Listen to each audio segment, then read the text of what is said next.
episode 299 of the Global from Asia podcast.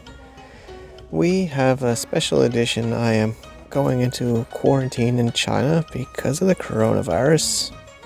I really want to see my family, so everybody's asking me, so I thought I would share the experience, at least the entering experience today. Welcome to the Global from Asia podcast, where the daunting process of running an international business is broken down into straight-up, actionable advice. And now, your host, Michael Michelini. All right, the show notes for this one and other tidbits and links for webinars and other things we're doing here at globalfromasia.com/lockdown. Lockdown. Okay, just to make sure you've heard, we are going to have webinars for this whole coronavirus pandemic nightmare. If you want to check it out, I'll be doing it live while I'm in the quarantine. Learn more and check out at our previous show, globalfromasia.com/masks, and you'll see different time zones and options for you to dial in with me live in quarantine. And we're going to talk about the mask trading, we're going to talk about this whole lockdown situation, and more. Hope to see you there. Thank you, everybody, for choosing to download and listen or stream or get off WeChat official account or whatever way you're listening to the Global from Asia podcast. I am your host, Michael Michelini, and I am on a bus preparing to go to quarantine in Shenyang, city of Liaoning province in People's Republic of China. Don't know how long I'll be sitting on this bus. It's already been about 5 hours since I landed. More than that. So we have a WeChat group and people have been asking me on all these social media channels what's been going on, and probably for a while, and it's always content. There's lots of content to talk about. We got masks from last week, still doing amazing things with masks. I mean, it's a fascinating thing as well as a tragic thing, as well as, you know, these trade wars before and protests, and now there's viruses, a little bit of volcano, but there's just so much to talk about. But today we're going to focus about quarantining of foreigners entering China in the coronavirus world. It's just going to be me on this microphone. I have a lapel mic. My microphone, honestly, the ATR 2100 I use for this show is in my Manila apartment. So, you know, podcasts are long form content, so I'm going to ramble. We don't got a guest today, so there's no intro outro. It's just purely me, and if you don't want to hear me rambling, then you can skip this one. But I'm going to start from being in Manila. I think hopefully if you guys listen to the show, you know I went to Manila to work closer with Alpha Rock Capital as a partner there and doing some work on the biz dev. And my wife went back to China because of the cancer her mother had, and it was getting very serious and she needed treatments. So in November of 2019, my wife told me after I came back from Taiwan to do when I was mentoring at Mox Mobile Only Accelerator in Taipei, and come back, and she tells me she's going back to China after the kids finish the semester in December to spend time with her family, and it's up to me to go with her at all, a little bit, or the whole time. I decided on a little bit. I only have a 30-day stay in China anyway on my current 10-year business visa, so I went. Figured I'd go there for Christmas and New Year's, but I wasn't going to stick around for Chinese New Year. You know, this is not for me. I mean, I could hang around, but I don't smoke, I don't drink, I don't really eat sunflower seeds, and I don't watch a lot of TV, whether it's English or Chinese. So I decided to go down to Manila on my own and spend some time there, maybe half a year or so. Got an apartment. Carried my microphone, my keyboard, my folding desk thingy, a lot of little gadgets. You know, it's not huge. It was a checked luggage and my clothes. So I was there for a while. Volcano erupted. The coronavirus started in China. I got on Yahoo Finance TV. I got on Wall Street Journal. I got on BBC, all because of this virus and the separation of my family and the trade war, all that stuff. So that was a little bit of an interesting time. And then March 13th, Friday the 13th, I've been planning. Alvin's editing this amazing show. Thank you, Alvin. We have an amazing team. Mindy helps make sure the show goes online. Overseeing everything. Cheryl helps. LJ helps. Stephanie helps. We got a great team. More than I could even mention. But we've been planning this management retreat for months since I was going to be in the Philippines anyway, I wanted to meet our team that makes this show happen, and also our web projects, our marketing projects, our content team. They're in Davao, they're in Cebu, they're in different parts of the Philippines. So I flew in on Thursday, March 12th. I guess that's really when this adventure starts. And, Mark Roca, the partner managing director at Alpha Rock Capital, is like, Mike, I don't know if you should go, or you got to be careful because they're talking about a lockdown. That coronavirus started getting, I think there was one case in Manila that was found a few days before, maybe the Saturday before, honestly, but it was kind of getting people scared, but they didn't start freaking out. And then about Thursday, they started freaking out on the 12th, and I left to the airport to go to Bohol. It's a beautiful little island I had never been to before. There's chocolate hills and beaches and Virgin Islands and stuff, and we had the whole itinerary planned, Mindy prepared. So I'm in a Grab going to the airport, and Mark's like, maybe you should go back to the apartment, maybe stay in Manila. I'm like, oh, man, I booked flights and hotels for all these people. And then I was thinking back in my mind, I'm like, actually, Bohol's probably a safer place to be. If there's going to be like a emergency in Manila for a little while, I could be down in the islands anyway. It would be nice, right? That was the thinking. So the flight was normal. There was no lockdown of the flight.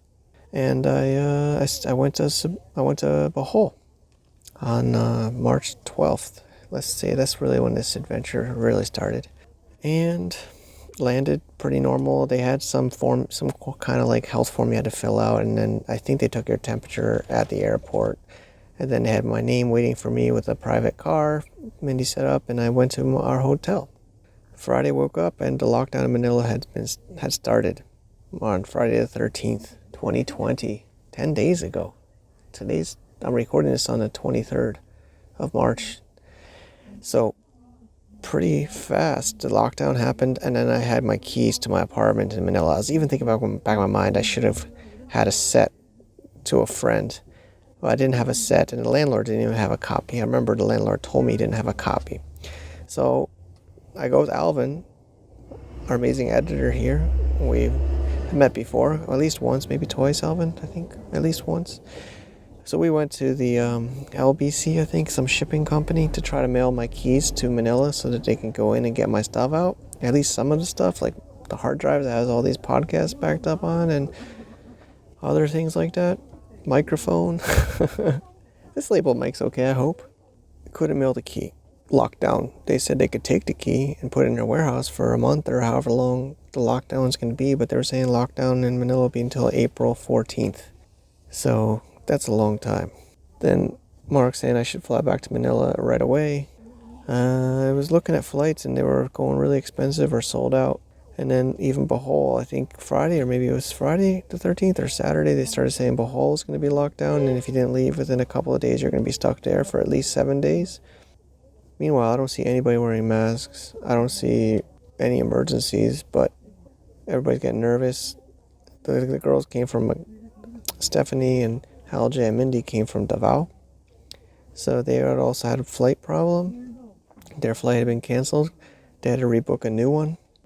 Their parents are getting nervous for them. Alvin's parents, he's in Cebu, so he was going to go back early on Sunday. So basically what happened was we stayed a couple of days, cut the trip short by maybe a day or two. I think it was supposed to be on Monday. And we got a little bit of a rebate from our hotel. And we go back, all of us go to the airport, and then I go with Alvin to the ferry. Also, if you want to see the videos of these, I have it pretty well documented in video form. Alvin also has a video blog at mikesblog.com/vlog, VLOG. If you want to see the videos, this is just the podcast, just Globe from Asia. I know I have branding issues, what name to use for what thing, but so we're on the ferry, and my wife's starting to freak out, saying I should come back immediately. It's Sunday now, the 15th of 2020. So I still had internet on my phone, and I'm on the ferry when he's like, I should come back to China immediately. Started checking flights on my phone. Couldn't find anything for that Sunday. Couldn't find anything for the 16th. I found a ticket for like $800 on Tuesday, the 17th. And I booked it. I was kind of stressed out. It's kind of a lot. I don't know if you think, Philippines and China not that far apart. Usually it's like $300 max. But I booked it. Get a little budget hotel just do self-quarantine, get some canned food, don't really leave for a couple of days. Sunday and Monday, Tuesday I go to the airport in the morning. I think it was Monday night, 16th, they locked down or they grounded all the flights. I thought that was a Manila only thing, but so I go to Cebu and the whole thing is shut down. The whole airport's just closed. Everything says canceled. So, I freaked out. I mean, I also keep in mind I don't have much clothes or things on me because I only went for like a 3-day weekend to the islands in Bohol. I think I'm going to go back to Manila on Monday morning. So I have 2 pairs of pants or shorts, flip-flops, and my button-down shirts. Some basic bathroom necessities, things like that. So I'm carrying my stuff. Luckily, it's not a lot of stuff, but, just spent a few hundred peso on a Grab to get there. Nothing. They just gave me a phone number to call. Honestly, I don't even know if I'm getting that money back. I must be, but I filed a refund request through my third-party booking agent, Kiwi. And I find one-night hotel nearby, jump on a motorcycle, take a quick motorcycle to this Airbnb. Actually, I bought an Expedia, but it feels like an Airbnb. Guess they're trying to compete with Airbnb now at Expedia. I thought it was going to be like a hotel, but it was like a private owner and blah, blah, blah. Got in. It was pretty swell set up, but I realized there's no more flights. They say there's no more flights. It was next to the airport. I heard no airplanes. I'm like, and then LJ and the team's like, Mike, you got to go out and stock up on food. So I put my mask on. My wife got me to buy protective glasses, protect virus from going in my eyes. So, and they're black. They only had the black ones, like the sun resistant, not the clear. Talking about these protective glasses you do in construction zones, but they look like they're pretty funny. If you see, I'll try to put it in the show notes. But I've been putting it on some of my social media, or wearing it in a lot of my video blogs lately. I stock up on food, but with only one night at this place, wondering if I'm gonna extend there. Still trying to get through to a couple of my friends. Pretty active on Facebook. Getting various requests because I'm like, am I stuck in Cebu until April 14th? That was the thinking. So I get a hold of another friend, talking to different people. This really kind guy, actually a podcast listener. I don't think he's actively listening now, but we work together with this Hong Kong stuff. And Abdullah Man, he's a really nice guy from Saudi Arabia. He's so kind. He picks me up. He's like, don't worry, stay where you are. I'll come pick you up. Because the next day, the Airbnb guy or Expedia guy wanted me to book another night. And I was just saying, give me more time. I'm trying to get through the embassy. I can't get through the embassy. I'm calling the Department of Tourism. They're talking about a military plane because there's no flights anywhere. Not even to Manila. Nothing. No flights. Or maybe there's some international. I'm so confused. It was really confusing. Department of Tourism says they'll arrange a military plane, or trying to arrange a military plane. And I can go to Manila, and then I can book international from there because there's no international flights. So, I was going to maybe extend to this Airbnb place, but then Abdul Rahman picks me up, load up all my cans, go to his place. He has a whole spare room for me. Totally dedicated room, bed, everything, little desk work area. He's working on some product development in Cebu for a new product he has with a designer. That's why he came from Saudi Arabia there. And just randomly, through another common friend, knew he was there and I was there and connected us. Even though we were already connected, just reminded us. Stayed over the night, got some rest, started catching up on work. So much work, anybody making content knows. And of course, there's everything else that I'm doing. With the Alpha Rock, also some real chaos happening with Amazon shutting down new shipments, causing craziness. I know there's a pandemic, but it's really, really crazy. So, what day are we on? We're now on Thursday of last week, 19th of 2020. So we went out to get some more cans and some more food. We're kind of like planning our schedule or sharing what kind of food we like and stuff. We're ready to be these 2 bachelors in his place for like a month. It was fun times. He's a really nice guy. And then come back to the apartment building. Security, I came in the day before, no problem, on the 18th. Come up with a taxi and they're like giving him a hard time. Who am I? Friend. Okay, why? No visitor. Escalation. And then he tries to call the landlord. Landlord can't or won't do anything. Goes to the management of the management company or management building that he knows personally. Can't do anything. They didn't even want me to go back to the room to get my stuff. They wanted Abdul Rahman to go to his apartment and pack my stuff and put it in his, in my luggage and bring it to me in the parking lot. They didn't even want to let me back into the building. He really worked hard, and finally they agreed to let me go back to pack my stuff because I literally had unpacked. Like, I don't have that many things, but, just podcasts and videos. I have, all my, little gear and wires set up because I'm ready to start recording and making stuff. That's who I am. I'm a creator. I'm a blogger. I'm a content creator. That's who I am. So I have all these wires and extension cords and cables and Zoom H6s, one, and all these little lapel mics. Just preparing. Clean all of this stuff up. Repack my clothes out of the drawers. And the security's waiting for me outside. Abdul Rahman learned how to use my camera. Record some of this. Again, this is on mikesblog.com/vlog. Probably should make a whole dedicated page with these. There's 4 or 5 videos now about this virus encounter of mine, which I haven't seen or heard of anybody that I know having it. And I hope nobody does. Unless nobody else gets it anymore. But it's affected so many of our lives and businesses now, with or without encountering the virus. So, basically he helps carry my stuff, and I have these 3 huge bags of canned food, because I'm thinking I'll be in his place for 2 bachelor. Well, actually we're both married, but kind of like bachelor life. 2 guys. His place was kind of he was kind of embarrassed. It was not so clean. I'm like, dude, that's me too, man. We're just like these guys. We're just kind of eat junk food, not really junk, but eat food and watch. Maybe I was talking about movies we're gonna watch.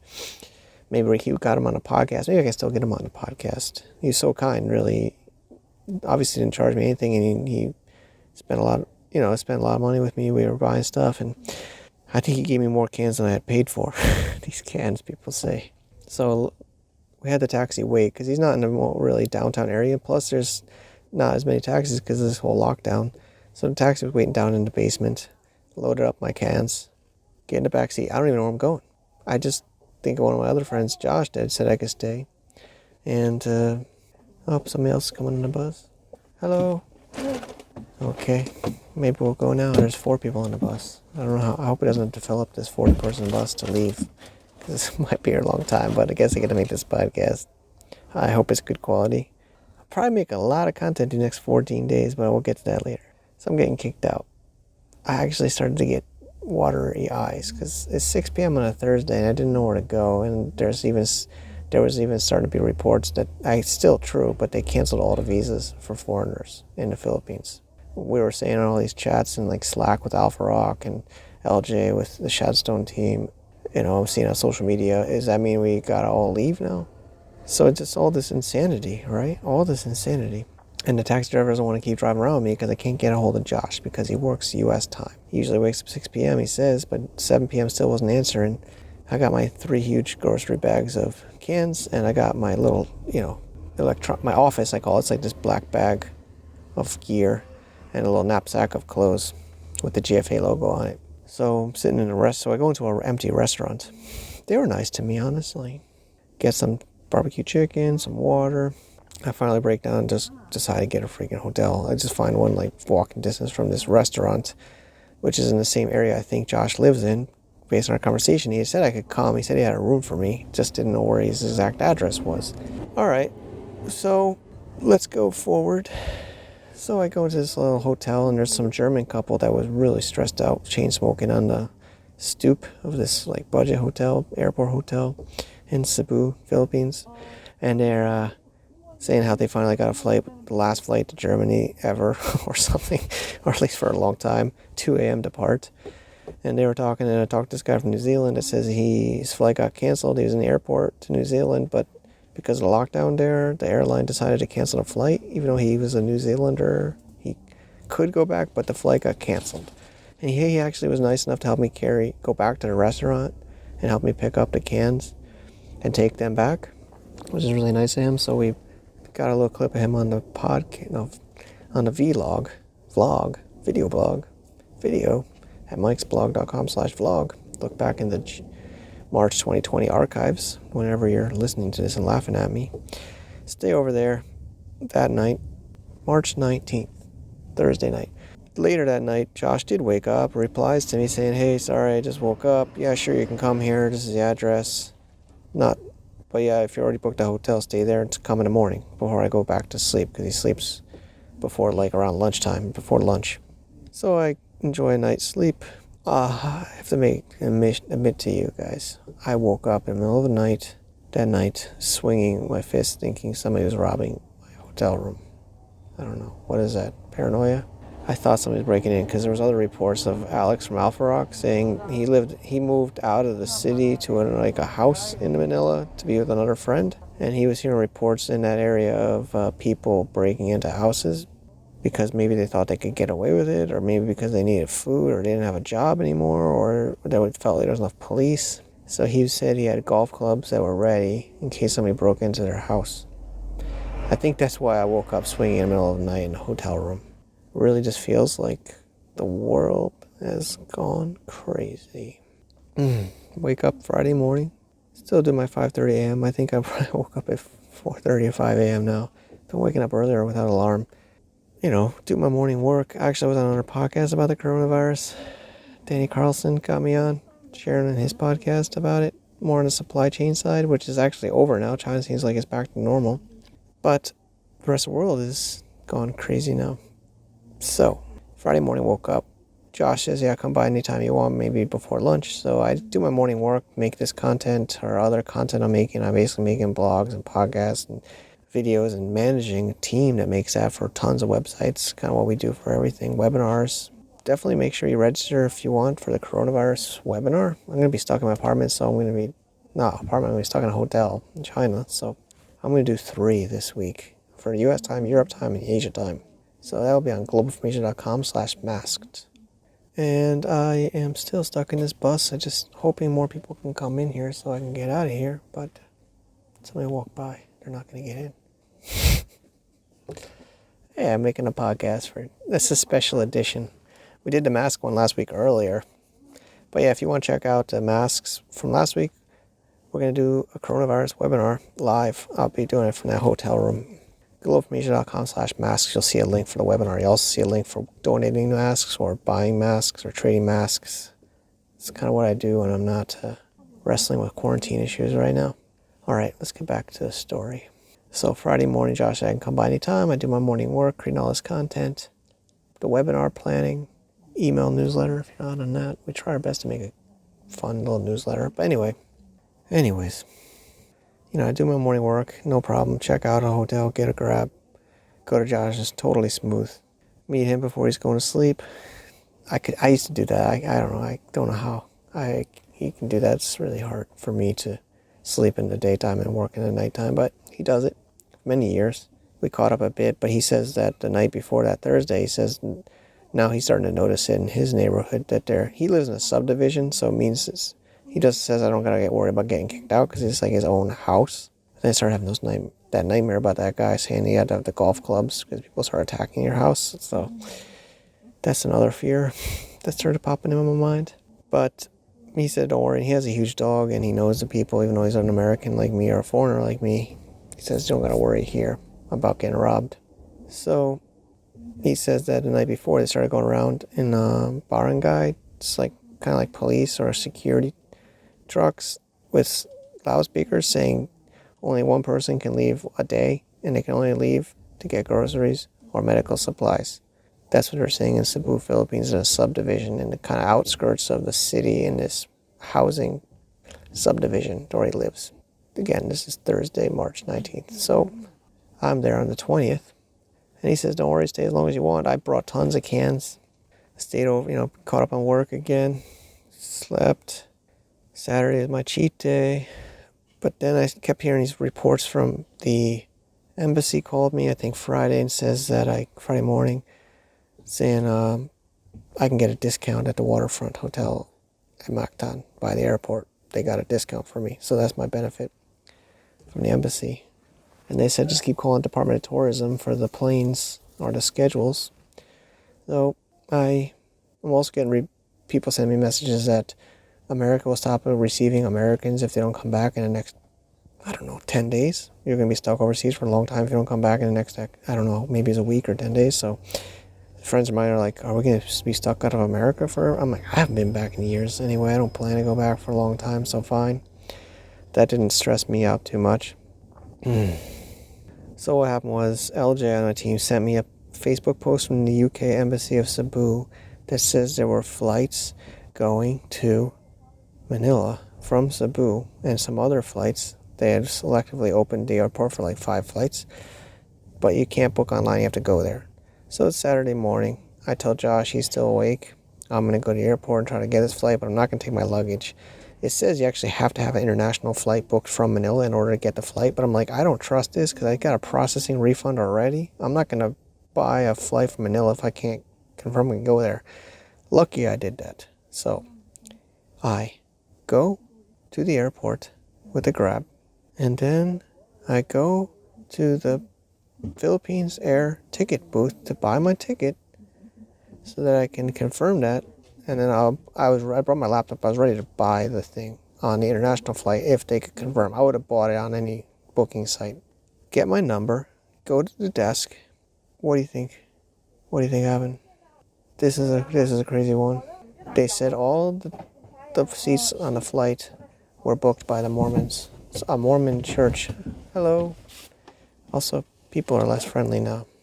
This whole virus thing makes people not want to be social.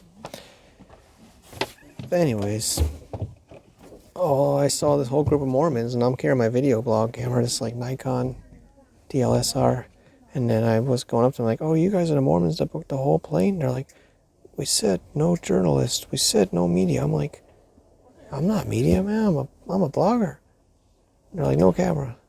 So I couldn't even get them on the video blog, but they bought the whole plane. So the PAL, Philippine Airlines, is PAL. They call themselves PAL. They told me to go to the main counter of the airport and put my name on a list, and then there might be a 5:30 p.m. flight that day. And if I put my name on a list, they will call me if it goes. So I go and I do that.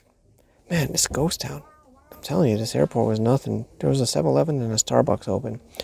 So I go and put my name on a list. I go to 7-Eleven. They don't take credit cards. I'm running low on peso, honestly, because I'm planning to leave. So I didn't get peso. Go to 7-Eleven. Starbucks, they take credit cards, so I kind of went nuts. I usually don't get Starbucks, but I bought like a vanilla strawberry shake. I bought a cinnamon roll, some kind of crazy other thing. I never saw this stuff at Starbucks. It's like all this food now.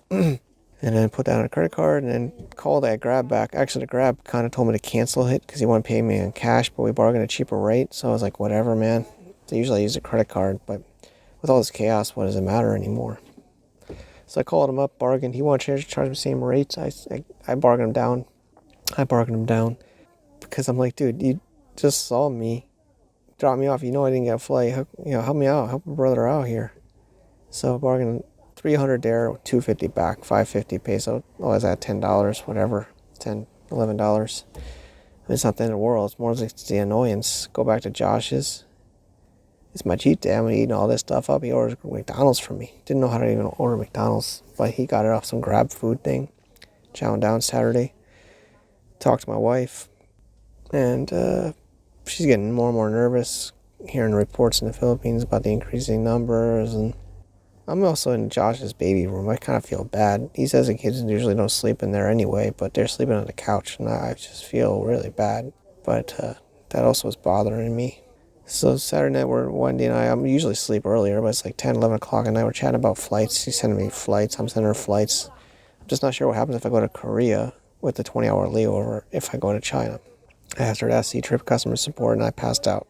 I wake up Sunday morning, March 22nd, and she booked a flight for me, leaving that day. Yesterday, actually.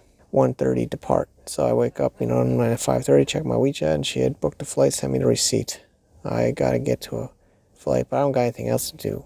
I do my content and my planning for the week, but stuck at Josh's. Starting to be 100% lockdown in all the Philippines anyway.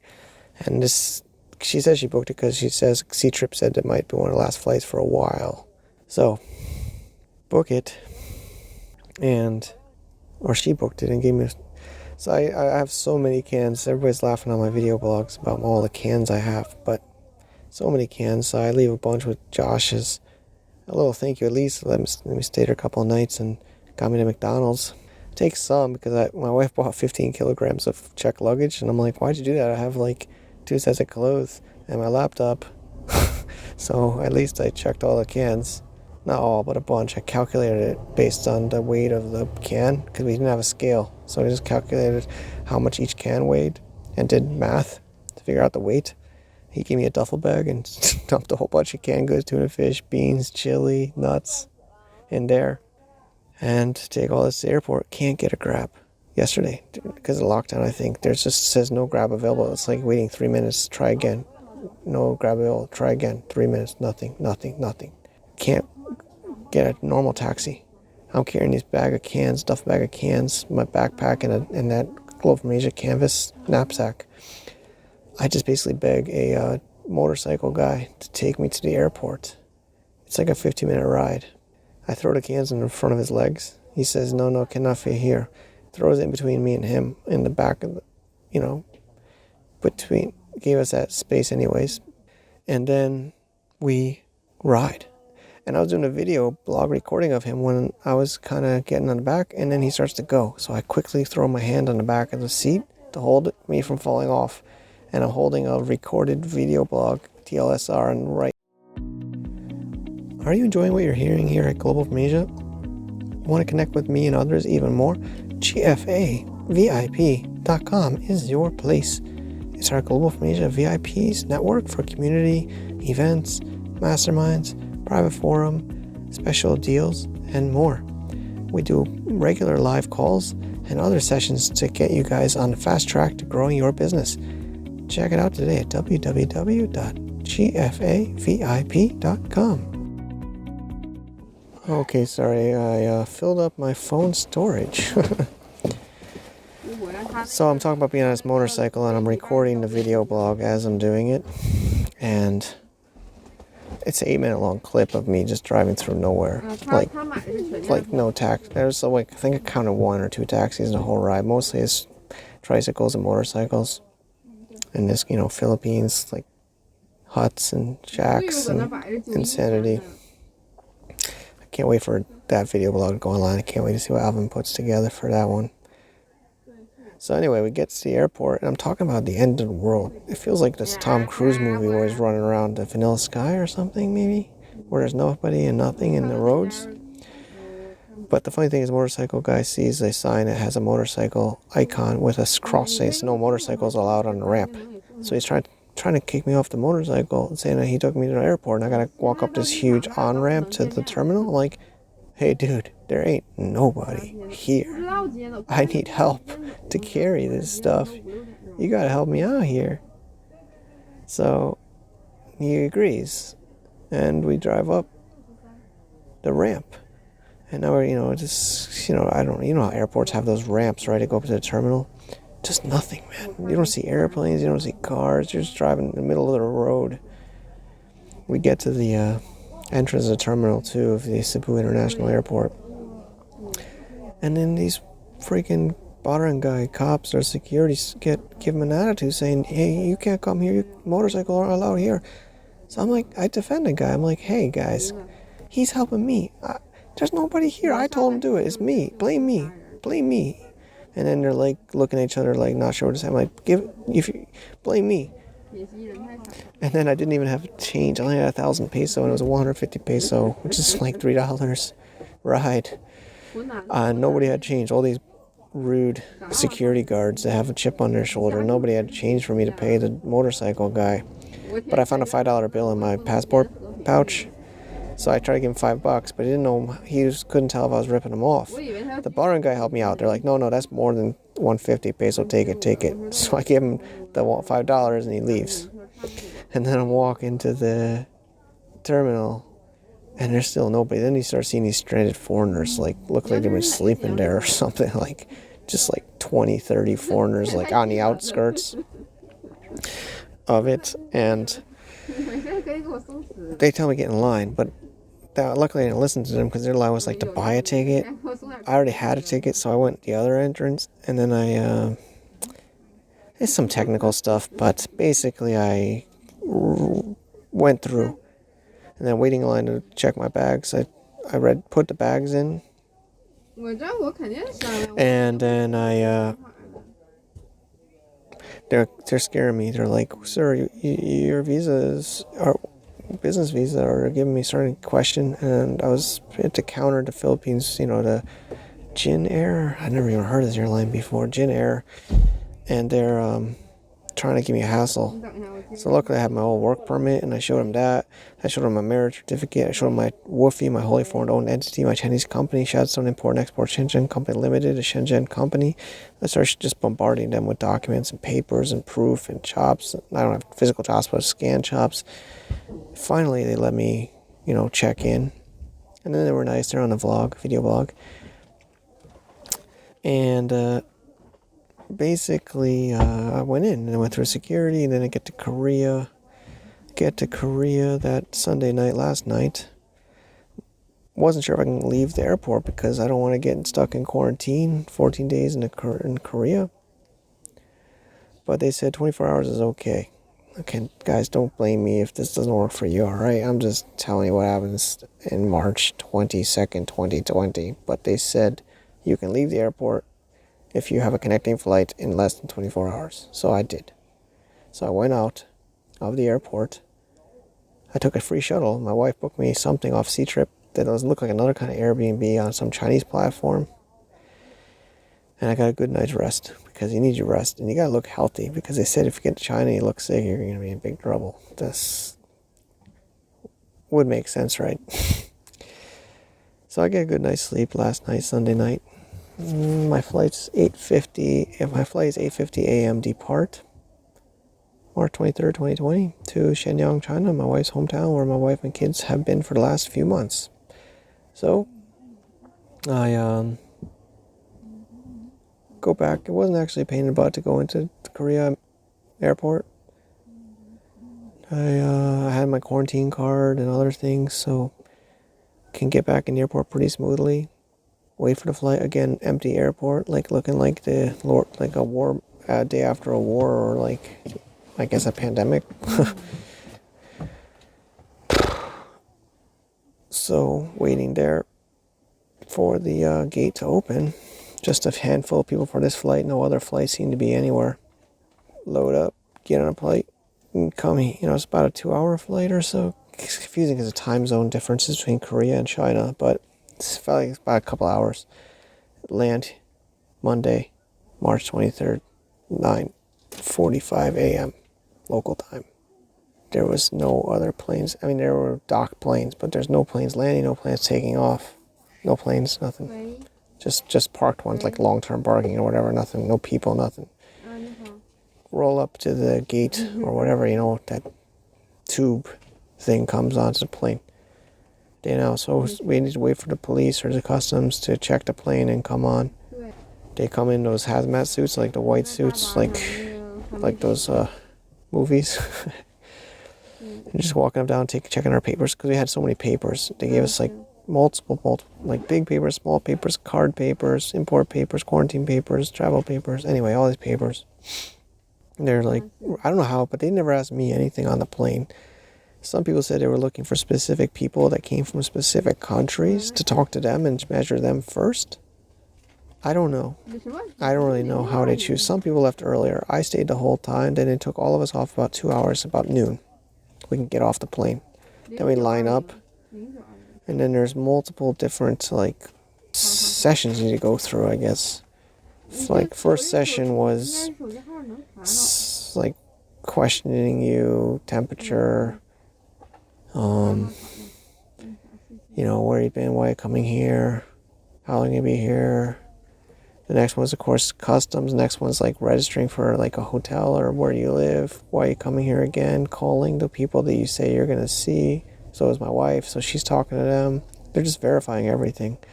And here's the last part of this. I forgot to mention, when I was in Korea, about to take off, they came to me into my flight, said, sorry, we lost your bag. Can't find it. I was kind of looking forward to the chili and the peanuts. I kind of stocked up. I picked up this stuff. I liked some nice spicy tuna, canned tuna I was getting used to eating. Bummer, man. Damn. Gonna be in quarantine without my food. Gonna have to eat whatever they can give me.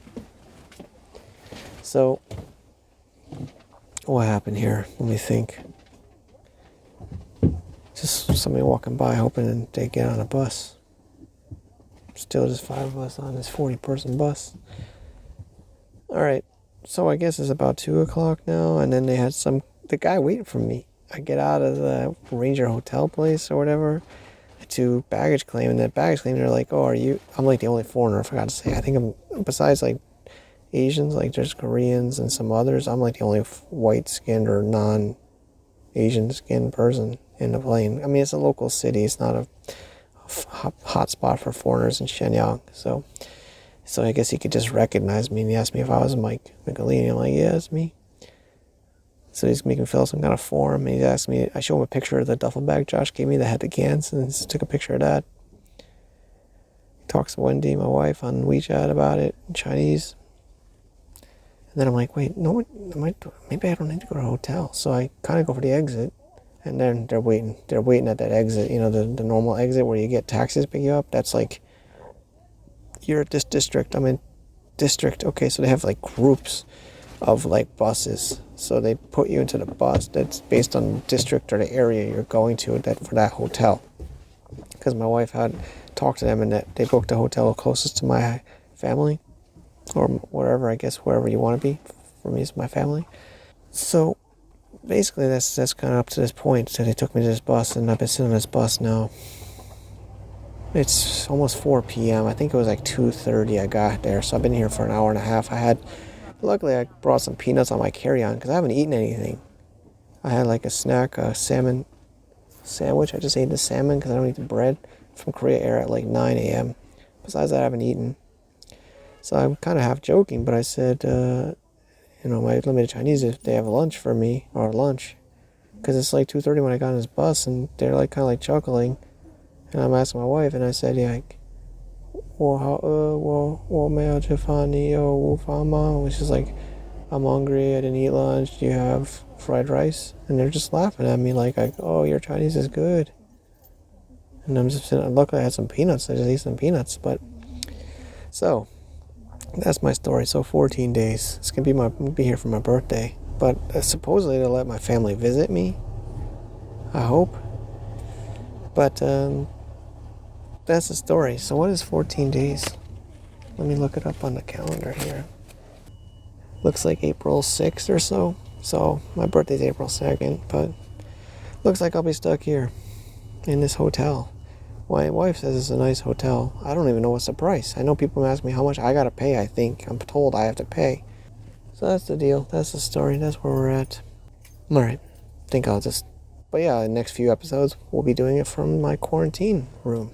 Maybe I'll do some extra shows. We also have those webinars, so I would recommend checking it out on the show notes, or other places you might find. glowfromasia.com/masks for the webinar and the donation and the deals. We'll do some group buys there.